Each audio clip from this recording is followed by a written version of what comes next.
Allahumma salli ala sayyidina Muhammad wa ala ali sayyidina Muhammad. Assalamualaikum warahmatullahi wabarakatuh. Alhamdulillahi rabbil alamin. Wassalatu wassalamu ala sayyidil mursalin wa ala alihi wa sahbihi ajma'in. Rabbi syrah li sadri wa yassir li amri wahlul 'uqdatam min lisani yafqahu qawli. Subhanaka la ilma lana illa ma 'allamtana innaka antal alimul hakim. Wala hawla wala quwwata illa billahil aliyyil azim.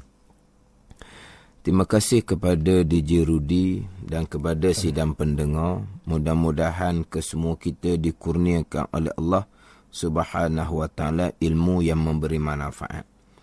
InsyaAllah segmen petang ni, segmen nurani melalui kitab Idaman Penuntut akan menyambung pengajian berkaitan dengan istinja. Selesai dah segmen yang terdahulu berkaitan dengan hukum istinja, kemudian alat yang digunakan untuk beristinja. InsyaAllah untuk segmen petang ni akan masuk kepada kaifiyah istinja, cara beristinja. Kemudian cara istinja manakah yang paling afdal, yang paling elok, yang paling comel. Jadi kalau kitab Idaman Penuntut, edisi Jawi, muka surat 15, baris yang ke-15 daripada atas. Kalau edisi Jawi. Edisi Rumi, muka surat 5. Okey, dibaca. Memadailah bercebok itu dengan air sahaja, atau dengan 3 butir batu sahaja, atau dengan 3 penjuru sahaja. Sekira-kira bersih dengannya, hilang ain najis. Sekiranya tidak bersih dengan 3 butir batu atau 3 penjurunya, hendaklah ditambah lagi beberapa butir hingga bersih. Lepas itu jadikan bilangannya ganjil. Umpama telah bersih dengan 4 tambah 1 lagi jadi 5, kiranya ada tinggal bekas-bekasnya, tidaklah mengapa. Yang eloknya, afdalnya, bercebok itu mula-mula dikesat dengan kertas tisu, kemudian diikuti dengan air. Jika hendak pakai satu sahaja, maka dengan airlah yang lebih elok, kerana ia menghilangkan ain najis serta bekas-bekasnya sekali. Jadi hak ni berkaitan dengan cara istinja. Bercebok di sini kita sebut istinja. Kalau orang Terengganu kita biasa sebutnya basuh berok. Tapi kita ni sebut istinja, membersihkan najis yang keluar daripada kemaluan hadapan dan kemaluan belakang dengan air ataupun dengan batu, tu istinja. Jadi bercebok ni dia kira bahasa baku jugalah bercebok ni. Tapi kita pergi kepada istinja.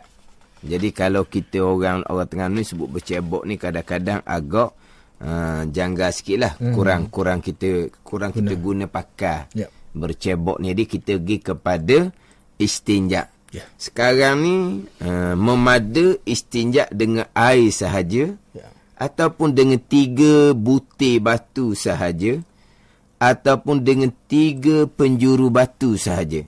3 butir batu atau 3 penjuru ni. 3 penjuru ni jikalau batu tu besar lah. 3 penjuru ni 3 juring orang panggil tau. Juring orang panggil.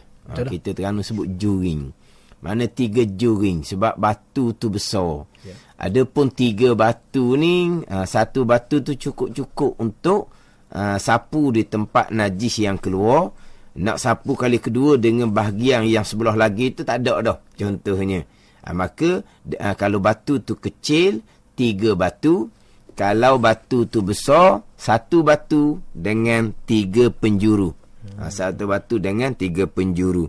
Mana kalau kita pakai tisu, kalau tisu tu kecil, maknanya kena 3 kali tisu lain-lain lah. Kalau tisu tu agak besar, sekali sapu rata tempat keluar najis, boleh pusing pula sapu bahagian yang lain.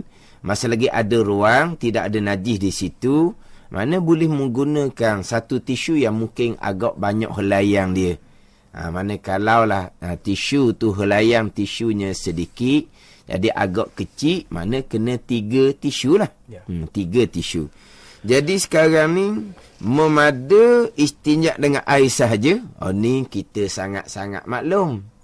Memada istinja dengan air semata-mata ni, ni kita maklum. Hak memada istinja dengan 3 batu sahaja. Memada istinja dengan 3 batu. Langsung tidak menggunakan air. Kalau kata memada istinja dengan air semata-mata tanpa menggunakan batu ataupun kita sekarang ni tisu, tu kita sangat maklum. Hak kita agak terkadang kurang maklumnya adalah memada istinja dengan 3 butir batu sahaja. Langsung tidak menggunakan air. Memada. Walaupun tiada uzur sekalipun, bukan kerana kita ada masalah tubuh kita tak boleh kena air.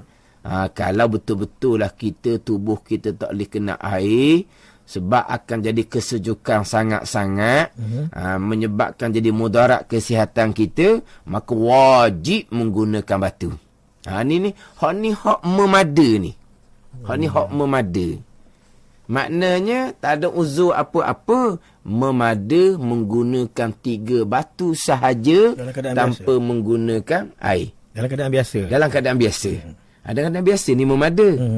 Kalau dalam keadaan uzur, memang tidak boleh sentuh dengan air, wajib menggunakan batu.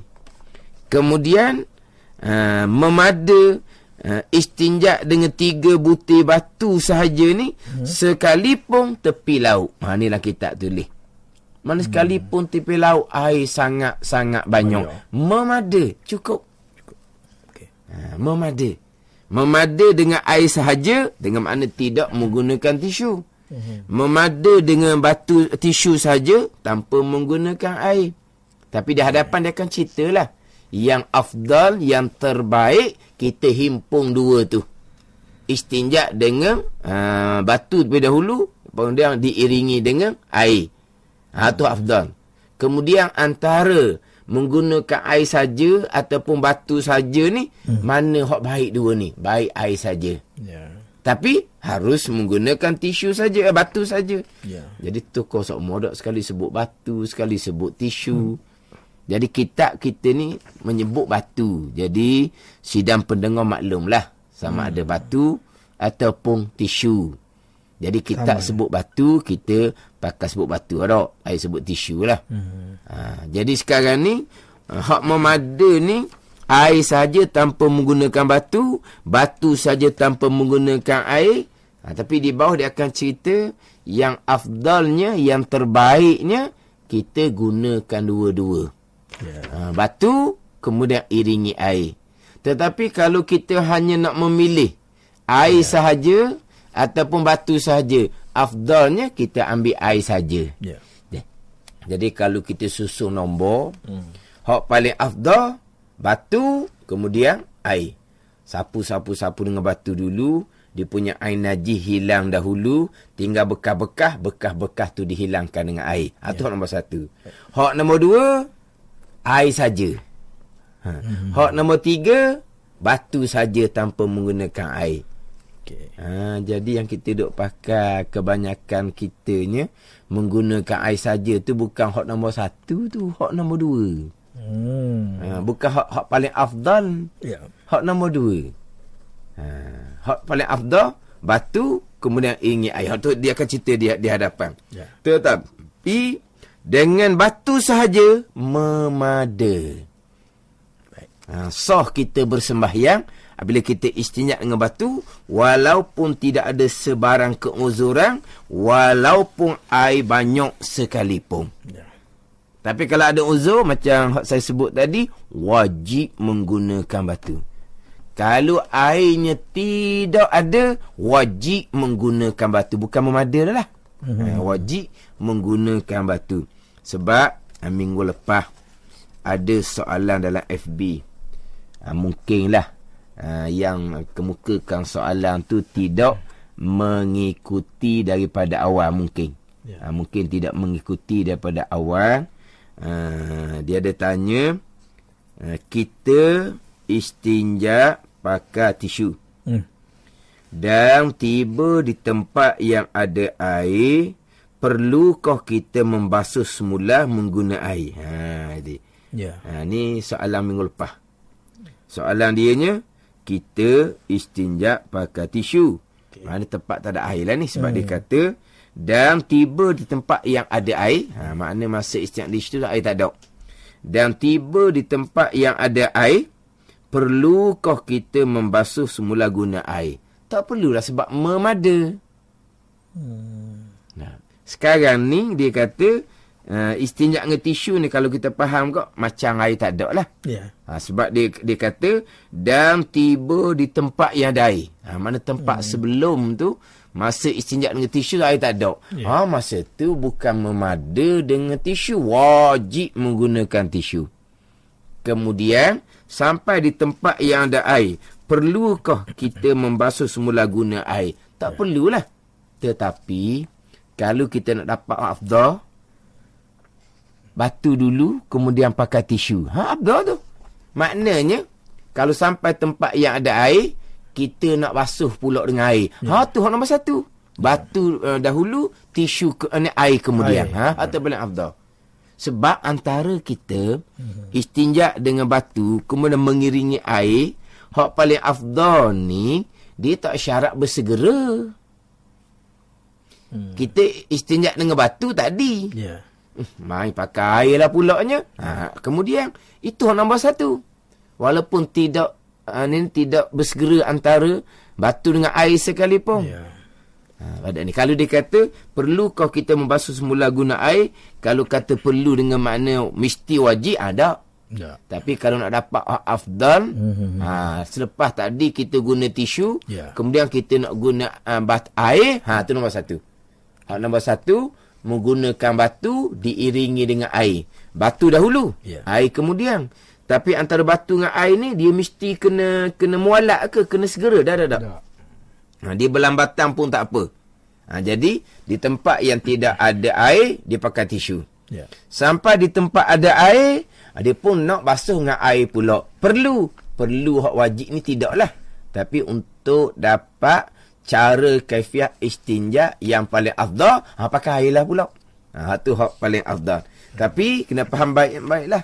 Sebab istinja dengan batu ni tidak berkait dengan ketiadaan air. Jangan kita bertukar dengan tayamum. Tayamum di antara sebabnya adalah ketiadaan air. Itu antara sebab dia. Adapun istinja dengan batu, walaupun tepi laut sekalipun, walaupun tidak uzur sekalipun, memada. Makna apa ni? Kita nak pergi semayang, sah dah kitanya. Kita nak jadi imam pun tak ada masalah dah kitanya. Walahal kalau kita istinja dengan batu, dia hanya hilang ain sahaja. Adapun sifat umpama bau tidak akan hilang, memada. Dia gitu. Tapi hak paling yang afdalnya air lah. Sebab air boleh menghilangkan siapa ke bekas-bekas, siapa ke sifat hilang kalau air. Tapi kalau pakai batu, sifat hilang. Kan najis ni ada ain dia, ada tokor dia, zat dia. Hilang dia punya ain, tokor, zat, tinggal baki lagi sifat. Umpama bau. Kalau menggunakan batu, dia hanya boleh menghilangkan ain. Bekas dia bau tak boleh hilang. Tapi memada dah. Memada dah. Tapi di hadapan dia akan cerita, nak pilih antara air sahaja ataupun batu sahaja, baik pilih air sahaja. Kenapa baik pilih air sahaja? Kerana kalau menggunakan air, dia boleh menghilangkan sampai kepada bekas, sampai kepada dia punya sifat, umpamanya bau. Tapi batu saja memada. Ni hok kita nak kena ambil faham ni. Kalau air saja tak pelik lah. Ya. Terkadang kita pergi di tempat-tempat yang agak standard sikit, kita buka tandah dia tu. Kita buka tandah dia tu, satu tandah kita buka, semuanya tisu saja. Tak ada batang pahit. Ya. Luar negara. Ni kadang-kadang hot airport, hot tempat-tempat standard tu, dia tidak ada batang pahit. Kita buka satu pintu, Allah. Kita buka satu pintu, tak ada batang pahit. Lepas tu macam mana? Air tak ada. Wajib istinja dengan tisu. Bukan kata harus, bukan kata memada, bukan kata boleh. Tak. Wajib istinja dengan tisu. Ni pernah satu cerita. Dia nak pergi Mekah mengerjakan umrah. Tak tahulah, dia ingat dah cerita dianya. Dia masuk dalam tandah di airport tu memang tidak ada air. Kemudian dia pakai tisu. Dia pakai tisu juga. Tapi dia tak semayang. Sebab dia kata, berok tak basuh nak semayang gua ni. Tengok. Dia terpaksa lah pakai tisu, dah air tak ada. Takkan nak keluar dengan tak lap langsung. Panggil apa? Jeluah apa? Belengak. Ya. Beluah ke jeluah? Tak pasti dah jeluah keluar. Dia sebab jarang berlaku dia gitu. Dah lah bukan. Kita ada percakapan kita beluah budak ni. Macam ada apa ke? Tahulah tu, jeluah ke beluah. Kita minta pendengar kita tolong type Maknanya takkan dia nak keluar tandah dalam keadaan tak sapu dengan tisu. Dia sapu dengan tisu. Tiba-tiba dia tak semayang. Alasannya kerana berok tak basuh. Ni makna tak faham tu, tak mengaji tu. Walahal air ada banyak sekalipun, kita nak pakai tisu sahaja memada. Kita pergi solat tak payah ulang balik. Sekarang ni memang air tak ada. Bukan kata memada harus kita menggunakan tisu. Bahkan wajib kita menggunakan tisu. Dia pakai tisu tapi dia ingat ke tak boleh. Isunya dia tak semayang. Tu salah sangat-sangat lah tu. Tu salah sangat-sangat. Dia tak semayang. Ni Prinsip Sarah jawab ni. Dia kata dua-dua boleh pakai. Jeluah pun sama, beluah pun sama. Lorak Terengganu belaka. Ya ke dok? Katanya lah. Lepas tu soalan atas tu apa dia? Hamidah Abdul Syed. Dia kata kalau istinja tu maknanya kita kesak sapan najis hilang kerana kesan-kesan najis memang tak hilang. Jadinya geli masih terasa. Lagi seluar yang dipakai pun sebabkan kita ragu-ragu untuk tunaikan solat. Yelah sekarang ni cuba Rudy baca sekali lagi. Okey. Kalau istinja tu maknanya kita kesak sapan najis hilang. Apa najis hilang? Ain dia hilang. Ain dia lah. Kerana kesan-kesan najis memang tak hilang. Sifat dia tak hilang. Okay. Jadinya geli masih terasa. Okey. Lagi seluar yang dipakai pun disebabkan kita ragu-ragu untuk tunaikan solat. Mungkin terkena dah pada dia sekarang ni tak terkena dah sebab najis tu ada di tempat keluar. Tak akan kena di seluar. Tapi betul lah. Dia punya kesan-kesan dia tak akan hilang. Nak hilang kesan tu kena menggunakan air. Kalau pakai umpama tisu memang tak akan hilang kesan. Mungkin ada rasa sikit-sikit, tapi mungkin tak pernah ni. Dia tak ada rasa pun. Dia okey je sebenarnya. Istinja dengan tisu ni tak ada rasa geli-geli dah. Berkaitan dengan seluar tak akan kena. Lagi seluar yang dipakai pun disebabkan kita ragu untuk tunaikan solat. Sehingga kan ni nak cerita dulu ni. Sebab dia ni Hamidah tu tanya. Hamidah tau. Ya, Hamidah bercakap. Jadi kalaulah dia istinja dengan tisu. Kita cerita tisu kita ni, kita cerita batu. Kita cerita kat luar, kita cakap tisu. Bila istinja dengan tisu, memang kesan-kesan dia tidak hilang. Sifat dia yang hilang hanyalah ain. Kemudian okeylah kering. Okey. tiba-tiba kita berpeluh. Punggung kita berpeluh. Kita kepanasan. Maka di situ mesti basah dengan peluh. Maka kita pun duduk. Pakai kain pelekat. Lepas tu tengok dia kain pelekat, kita cium-cium. Ya dah. Bau hak tu. Bila bau hak tu, ya lah tu. Jadi macam mana tu? Semak kain tu boleh pakai untuk sembahyang. Sah untuk sembahyang kain tu. Dimaafkan. Padat ni. Kalau tidak berpeluh, seluar tak akan bersentuh dengan tempat kita istinja dengan tisu tu. Tapi kalau betul-betul berpeluh, makna kita pun berasa ni kelangkang. Di kelangkang ni kita berasa benda tak selesa. Sebab ni dah atas peluh, bawah peluh tak selesa. Tiba-tiba kita tengok dia kain pelekat kita tu macam ya dah. Kita hidu memang ya sungguh. Sekalipun kain pelekat tu masih lagi boleh dipakai untuk solat. Ni pakar. Tapi kalau tidak berpeluh, tak ada isu. Seluar kain pelekat kita tak akan bersentuh dengan kesan-kesan najis selepas ada istinja dengan tisu. Memang kesan tu masih lagi ada. Kesan tu masih lagi ada. Kepit celah ke? Kepit celah tu dimaafkan. Tak ada masalah tu. Tak ada masalah. Tak payahlah istinja dengan tisu. Orang biasa, orang berkhitang, pegang kain pelekat belah depan. Ni pegang kain pelekat sebelah belakang. Berapa ayah haji pegang ke belakang? Allah, istinja pakai tisu sekali. Lepas tu berapa pegang? Takut kain pelekat tu termasuk di kelangkang tu. Tak payah. Ada ni. Terkena sikit-sikit pun dimaafkan. Kemudian Rudi dan sidang pendengar, kenapakah di tempat-tempat yang agak standard itu tandas hanya ada tisu? Tapi rasanya hak kata nak pergi Mekah tu, hak tidak ada ni air dalam tandas, di tempat basuh tangan dia ada air. Kasing sebab dia nak naik tunggu punggung situ dah. Tu parah tu. Ataupun dia cari botol ke, dia cari bekas air ke, satu kerja tu.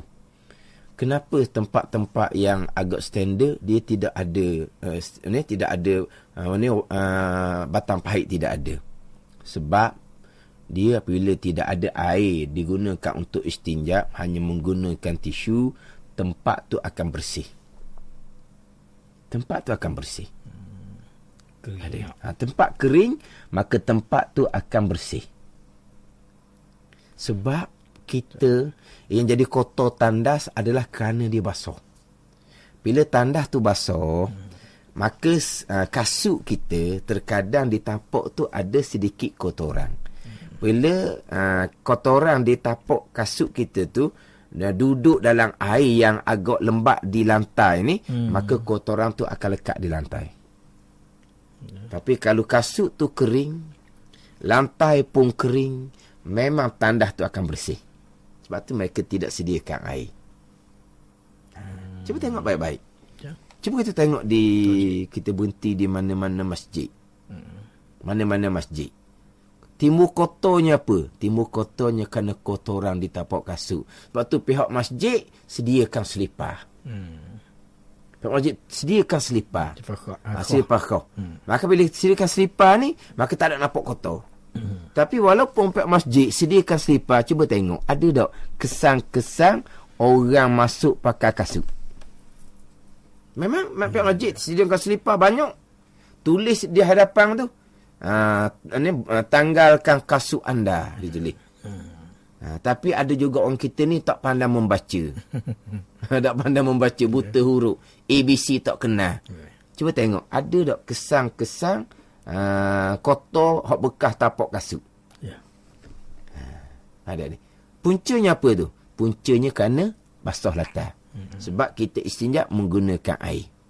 Sebab itulah kena sediakan selipar. Kena sediakan selipar pula. Kadang-kadang selipar masjid ni selipar lama. Dia punya tapak dia hauh. Salah kita buat cepat-cepat, balik awal. Tak ada balik awal. Gebos situlah. Dia apabila selipar tu tak ada bunga, tapuk dia bunga-bunga panggil tau. Bila dia tapuk dia tak ada bunga. Jadi di lantai tu ada dia punya basah dia. Kalau di selipar tu tak ada bunga, kemungkinan mudah kita akan tergelincir. Bahaya pula di situ. Tapi nak macam mana, sebab kita memang istinja pakai air. Nampak di situ. Maknanya hikmah kebaikan di sebalik istinja hanya menggunakan tisu semata-mata. Syarak kita memada. Tengok macam mana kebersihan tandas. Kemudian di kita ni kita rasa geli kerana kita tidak pernah istinja dengan tisu. Kalau kita pernah istinja dengan tisu, dia akan jadi biasa. Orang yang istinja dengan tisu tidak menggunakan air, dia tidak selesa menggunakan air. Dia tidak selesa menggunakan air. Kenapa Rudi tidak selesa menggunakan air? Sebab apabila kita selesai istinja menggunakan air, di tempat tu kita, selepas kita istinja dengan air, adakah kita standby kain tuala untuk lap di tempat kita istinja dengan air? Tidak ada. Kita terus sarung seluar dalam kita dalam keadaan di situ basah. Orang yang tidak biasa menggunakan istinja dengan air, dia akan geli. Tak perasan? Tak perasan lah sebab kita buat gitu sama-sama. Kita akan rasa geli apabila istinja dengan tisu saja. Cuba kalau kita istinja dengan tisu sama-sama, tak ada rasa geli. Bila sebut kata geli apabila kita istinja dengan air, dalam keadaan di kelangkang kita tu basah, itu tak sebut ni, kelangkang tau. Dalam keadaan kelangkang tu basah, kita pun sarung seluar dalam. Kelengkang. Betul dah. Salah sebut ni. Kelengkang. Suka dipendengar kan. Kelengkang. Lepas tu kita pun sarung seluar dalam, basah di tempat tu. Kita sarung seluar panjang, geli bagi orang yang biasa tidak istinja menggunakan tisu semata-mata. Kalau kita nak kira, memang ada hikmah dia belaka.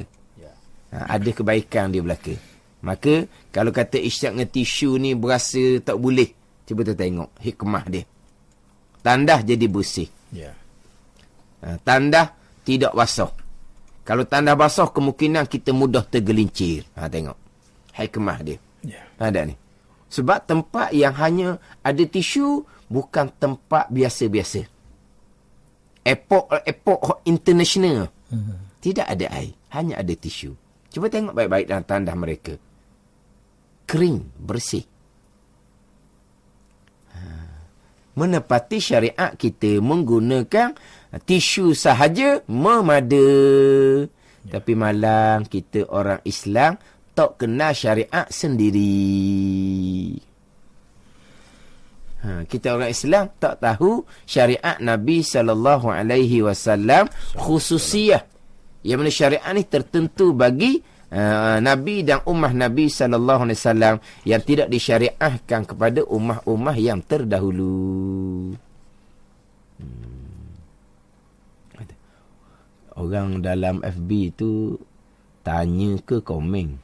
Tu apa ni? Ada yang syukran. Ada. Kata syukran Ustaz. Ustaz Wan dah ajar bab ni. Anak saya mengalami masalah yang sama. Tandas tak ada air, dia teringat apa yang saya ajar, dia pun beristinja dengan tisu. Alhamdulillah. Tandas tak ada air. Lepas tu ni Azman Muhammad Noor, istinja dengan daun kering boleh ke Ustaz Wan? Tu alat kita mengelupah. Janji keras, tidak hancur, kasar, boleh menghilangkan air najis, memada.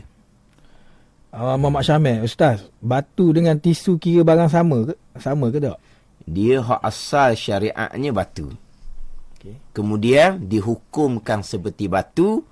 Kita baca segmen minggu lepasnya, tiap-tiap benda yang suci, yang keras, yang kasar, itu boleh digunakan. Jadi tisu dihukumkan seperti batu, tapi warid datang dari Nabi SAW adalah batu. Kemudian dikiaskan disamakan hukum batu dengan tiap-tiap benda yang keras, yang suci, yang boleh menghilangkan dia punya ain najis. Ina Azlin Kamarudin dia menyokong penerangan Ustaz tadi lah. Dia kata saya duduk dengan banyak orang Jepun.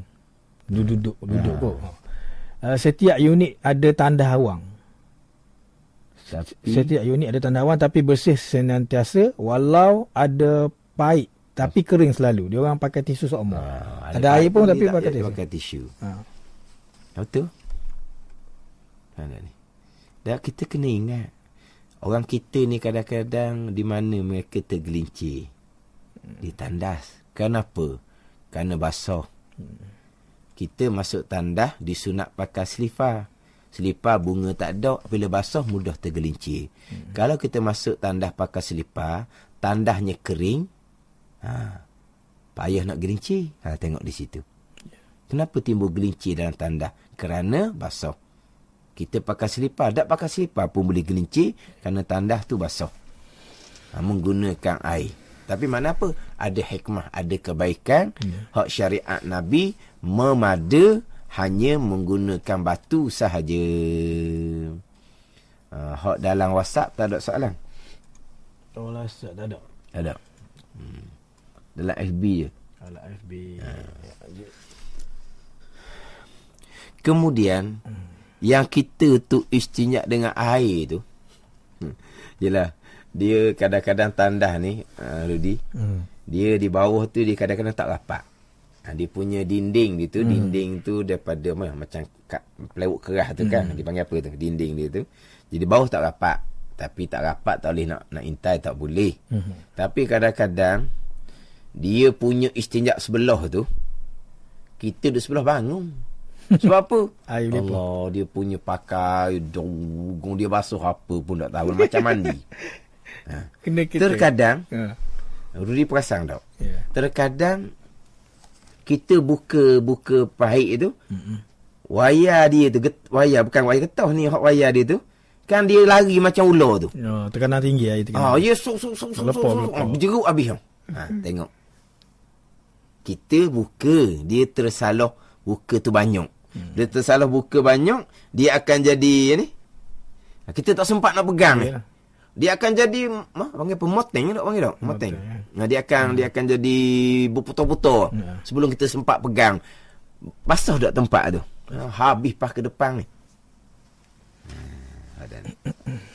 Cuma sekarang ni hak agak nampak bersih sikit tandas kerana orang tidak masukkan kasut daripada luar ke dalam. Kalau betul-betul lah orang ikut sebagaimana peraturan yang ditetapkan oleh Pak Masjid, memang bersih lah. Tapi basah memang basah dan memang kena cermat. Basah memang basah, tapi tak kotor sebab kasut tak masuk. Jadi kalau tanda-tanda tempat-tempat hak tempat-tempat hak kelas gitu tu, airport international ke, dan dia nak sedia selipar, orang memang pakai kasut. Tapi kasutnya kering, masuk dalam tandas yang kering, tandas bersih molek. Dia masalah tadilah rasa geli tu waktu mula-mula. Sekurang-kurangnya kita istinja ketika buang air kecil. Kita teralah kita nak latih diri dengan syariat Nabi SAW. Kita selepas buang air kecil, kita kencing, kita hanya pakai tisu semata-mata. Dia kalau buang air kecil ni, dia kurang tu sikit lah, kita tak rasa geli mana. Tapi selepas istinja dengan tisu selepas buang kecil, jangan pegang kain pelekat tu pula. Berjalan pegang kain pelekat apa, ayah haji bersunat kali kedua ke, berkhitang kali kedua ke, pelik pula orangnya. Dia lama-lama tak akan rasa apa. Jadi kalau kita kata istinja dengan tisu rasa geli, sama orang yang tidak biasa menggunakan air, hanya menggunakan tisu, mereka geli apabila menggunakan air. Sebab dia basah, kita terus pakai seluar dalam, terus pakai seluar, dia akan rasa geli. Sebab di tempat tu basah.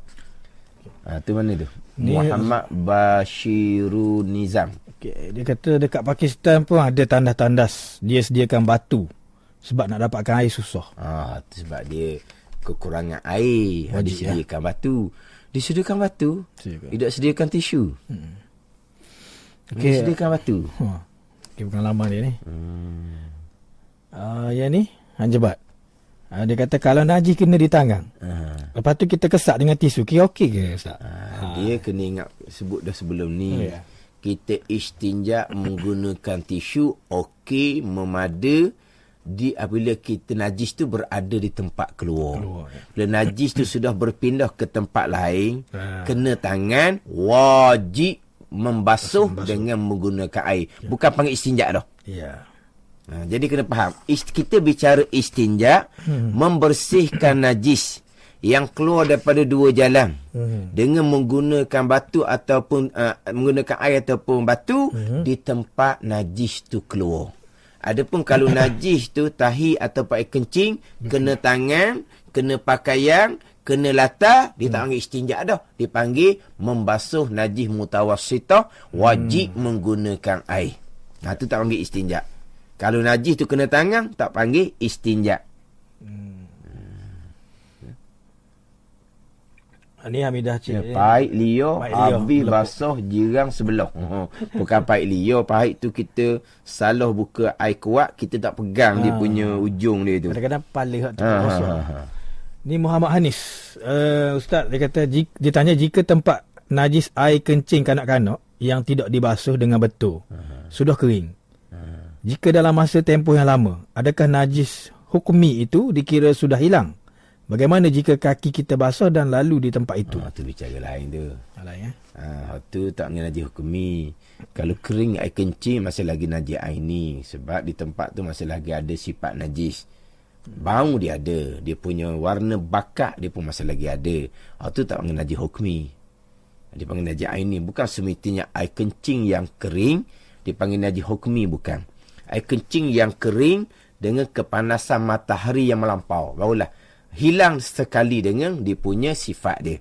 Kalau air kencing tu kering dengan cuaca yang biasa, di tempat tu masih lagi ada sifat, sama ada bau ataupun warna, dia tak panggil najis hukmi. Dia masih lagi panggil najis aini. Jadi kita balik kepada cara istinja. Memada kita istinja menggunakan air sahaja atau okey, ataupun menggunakan 3 batu sahaja ataupun 3 penjurunya, 3 penjuru batu. Memada. Lepas tu hak afdal dia akan cerita di bawah tu, Rudi baca tadi. Kemungkinan untuk minggu ni tak sempat barangkali, insyaAllah kita sambung minggu hadapan lah, hak berkaitan dengan kaifiah hak lebih afdal. Dan kalau pilih antara air saja tanpa batu, batu saja tanpa air, lebih eloknya kita memilih air sahaja. Kalau kita nak pilih antara dua. Tapi afdalnya kita menggunakan kedua-dua, didahulukan dengan menggunakan batu, kemudian diiringi dengan menggunakan air. Tu ada soalan terakhir tu apa dia? Azman Muhammad Noor, selipar basuh yang dibawa keluar dari tandah, lepas tu pijak kawasan mozaik yang terletak depan pintu masuk. Pintu masuk masjid akan berlaku najis dalam masjid bila kawasan yang bekas tapak selipar dipijak oleh yang nak masuk ke dalam masjid. Ya ke Ustaz? Ya ke? Dia begini. Dia di lantai-lantai tandah tu kita tidak semesti menghukumkan najis. Tidak ada najis di situ, tidak dihukumkan najis. Sebab dia secara ghalibnya najis hanya masuk ke dalam tandas. Di luar-luar tu bukan ada najis. Melainkan terkadang ada orang yang sakit perut, mungkinlah dia kadang-kadang dia akan tetapi sebenarnya terkadang kita boleh nampak di tepi-tepi tu ada tahi halu-halu. Itu bukan kerana masa dia qada hajah, masa dia istinja. Bila dia menggunakan air tu sembuh molek, najis tu akan jatuh ke tepi-tepi. Tapi ini biasanya tak berlaku lah. Kita masuk tandas, biasanya tandas tu bersih. Maka kita tidak akan menghukumkan latar tandas tu najis. Sebab najisnya ada di dalam tu, bukan di tepi-tepi tu. Melainkan kalau memang ada air kencing di tepi, ada tahi di tepi, itu najis lah. Mana kita tidak akan semesti menghukumkan hak daripada tandas. Jadi macam beginilah. kita kadang-kadang daripada tandas kita keluar di luar tu sikit. Kadang-kadang luar tu tempat ambil semayang. Kadang-kadang orang selipar tinggal, dia tak akan selipar, dia ambil semayang. Kadang-kadang dia ambil semayang dengan selipar. Lepas tu kita nak hukum macam mana di sekitar tu. Kita tak akan hukum najis. Kita tak akan hukum najis. Ada ni. Jadi molek tu hak. Cuba baca sekali lagi. Mana? Azman ni? Azman tadi. Selipar basah yang dibawa keluar dari tandas, lepas tu pijak kawasan mozaik yang terletak depan pintu masjid. Akan berlaku najis dalam masjid. Bila kawasan yang bekas tapak selipar dipijak oleh orang yang nak masuk dalam masjid. Ya kan Ustaz? Ya, dia tanya. Ya kan? Dia sekarang ni, adakah semestinya selipar tu di tapaknya najis? Oh, najis lah sebab dia keluar daripada tandas. Tandas bukan najis. Najisnya hak di dalam tu. Hak najis di dalam tu. Cuma kita atas dasar cermat. Selipar tandas duduk kat tandas sudahlah, jangan pergi sapa ke mozaik masjid. Itu atas dasar cermat. Kita tidak akan semudah-mudah menghukumkan najis. Tak akan semudah-mudah menghukumkan najis. Tinggi-tinggi pun kotor, melainkan ada zat najis, melainkan ada sifat najis, barulah kita menghukumkan najis. Kalau semata-mata selipar tandas hukum najis, ada, tak akan hukum najis. Tapi kemungkinan akan meragukan orang lain. Dia tengok selipar tandas sampai di mozaik, nanti orang akan pijak mozaik tu, kaki akan masuk ke dalam masjid. Kalau orang timbul ragu seumpama tu, kita janganlah lakukan. Sebab orang ni macam-macam. Ada orang yang agak campur dengan sedikit was-was. Jadi selipar tandas, letaknya di tandas lah. Kenapa nak pergi ke mozaik, halaman masjid? Pada ni. Jadi kalau kadang-kadang kita selipar masjid ubuh keluar semua tu, kadang-kadang kita nak masuk masjid pun selipar tak ada dah. Kita nak masuk masjid pun selipar tak ada. Ditulis di situ, jangan pakai kasut, pakai selipar. Selipar duduk mana? Duduk di tangga dekat dengan nak naik masjid. Panggil apa ni? Salah guna. Selipar tu selipar tandas yang kamu pergi sampai ke letak di tangga masjid. Kenapa? Orang nak masuk tandas nanti, dia tak ada selipar. Kalau orang yang tidak ada kesedaran sivik, dia akan masuk dengan kasut di dalam tu. Jadi kita ni pula yang jadi malang. Kita nak masuk dengan kasut, kita rasa malu sebab dia tulis tu suruh buang kasut.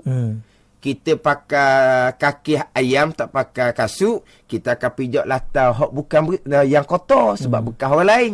Ni jadi masalah lah. Sebab apa? Sebab memang pihak masjid sediakan selipar, orang selalu guna selipar tu. Orang pergi sampai ke tangga masjid. Atau saya buatlah seumpama tu. Selipar tanda, kita letaknya di tanda. Kemudian, jadi nampaknya minggu hadapan, Rudi kena baca semula tempat yang sama. Di tempat yang Rudi baca tadi, sebab kita masa pun singkat dah. Kita ada satu soalan tu. Ada satu soalan dalam WhatsApp. Pak Ni Ibu. Assalamualaikum Ustaz. Daripada Pak Ni Ibu Kemaman, nak tanya soalan sikit ni. Ada syarat-syarat ke kalau nak istinja dengan benda selain air ni? Dan boleh ke kalau istinja guna tisu, kalau buang air besar yang cirit-birit cair, sedangkan baunya masih ada? Mohon penjelasan Ustaz. Terima kasih. Dia akan cerita di hadapan syarat-syarat nak istinja dengan selain daripada air, nak istinja dengan tisu. Dia ada syarat dia lah. Dia akan cerita di hadapan. Di antaranya najis tu belum lagi kering. Najis tu belum lagi kering. Kalau kering, wajib istinja dengan air. Sudah tidak dibenarkan lagi, tidak memadai lagi menggunakan tisu. Kemudian tadi masalah dia. Kemudian kalaulah buang air besar yang cirit-birit, sedangkan bau masih ada. Dia cirit-birit ni berkaitan dengan najis tu, dia akan mengercik kena di mana. Kalau masalah di kawasan dubur, masih lagi boleh istinja dengan menggunakan tisu. Kemudian bau masih lagi ada. Bau lah masih lagi ada ni bukan berkait dengan cirit-birit. Berok biasa pun dia tetap ada bau dia. Bau tu dia panggil kesan yang tak dapat dihilangkan kalau kita istinja menggunakan tisu, tidak menggunakan air. Bau mesti masih lagi ada. Kesan, sifat mesti masih lagi ada. Itu dimaafkan. Kesan, sifat, bau tu, itu dimaafkan. Tak ada masalah waktunya. Sebab tu di hadapan dia akan cerita, antara menggunakan air saja dengan menggunakan tisu saja, memang afdal menggunakan air saja. Sebab air menghilangkan bukan setakat air najis, tetapi boleh menghilangkan juga dia punya kesan-kesan dia, sifat-sifat najis. Lepas tu afdal menggunakan air. Tapi tadi masalah cirit-birit tak ada isu selagi najis tu tidak kena tempat lain. Kemudian bau itu adalah kesan yang tidak dapat dihilangkan dengan tisu. Hak tu dimaafkan, kita boleh solat walaupun masih lagi ada bau. Kemudian tu. Ni soalan. Kita ambil satu soalan lagi dalam FB. Okey, Muhammad Anis kata, Ustaz, kadang-kadang selepas ambil wuduk dan masuk ke masjid, kaki yang masih basuh terpijak tahi cicak yang warna putih saja. Kerana terlalu kecil dan tidak perasan, adakah dimaafkan? Sekarang ni dia tahi tidak dimaafkan walaupun sedikit. Tahi tidak dimaafkan walaupun sedikit. Ya. Kalau nyata ada tahi cicak walaupun hak putih, kita kena basuh lah. Kita kena basuh. Memang apabila tahi cicak terlampau banyak, dia dimaafkan. Tetapi dia ada syarat-syarat dia pula. Bukan dalam keadaan basah. Dan keadaan basah tidak dimaafkan. Ni kena bicara lain pula tu. Dia apabila najis tu terlampau banyak, memang dimaafkan. Tapi kalaulah tidak banyak, maknanya kalau nyata kita pijak tahi cicak walaupun hak putih, kecil masih lagi nampak dengan pandangan mata biasa, maka kena basuh lah. Kalau kecil sampai ke mata pertengahan pun tak nampak, kalau nampak kena pakai kantar pembesar, hak tu maka tu dimaafkan. Kita tak perlu kita basuh sebab dia terlampau halus. Tapi kalau nampak putih cicak, tu tidak dimaafkan sebab nyata. Tadi macam ada hak dalam WhatsApp tadi. WhatsApp tadi ni lah. Bukan ada lagi ni. Ni apa ni? Ucapan je lah. Tak ada. Jadi kita pun masa ni cukup dah. Jadi macam sebut tadilah Rudi dan sedang pendengar, tempat yang Rudi baca tadi, insya-Allah minggu hadapan ulang baca sekali lagi. InsyaAllah. Kemudian kita teruskan lagi bicara hak berkaitan dengan kaifiah ini istinja menggunakan air dan juga istinja menggunakan batu. Kemudian akan ceritalah syarat-syarat kita nak istinja menggunakan batu. Jadi nak istinja menggunakan batu ni ada syarat-syarat dia lah. Bukan kesemuanya boleh istinja dengan batu. Contohnya kalau najis tu sudah kering, wajib istinja menggunakan air. Tidak memada lagi istinja menggunakan tisu. Dia ada syarat-syarat hak memada istinja dengan tisu, dengan batu ataupun umpama batu iaitu tisu. Wallahu a'lam. Baik, alhamdulillah kita dah pun selesai untuk perbincangan hari ini berkenaan dengan istinja bahagian yang ketiga. InsyaAllah kita akan sambung lagi di minggu hadapan dengan berkenaan dengan syarat-syaratnya. Jadi kita persilakan Ustaz untuk memberkati majlis kita pada hari ini dengan memimpin baca doa. Dipersilakan. Bismillahirrahmanirrahim. Alhamdulillahirabbil alamin. Wassalatu wassalamu ala sayyidil mursalin wa ala alihi wa sahbihi ajma'in. Allahumma iftah alaina futuhal arifin. Allahumma allimna ilma aqdamin wa fahimna famasabikin warzuqna ruqat talibin. Allahumma zidna ilman wa alhiqna bis salihin. Wa sallallahu ala sayyidina Muhammadin wa ala alihi wa sahbihi wa sallam.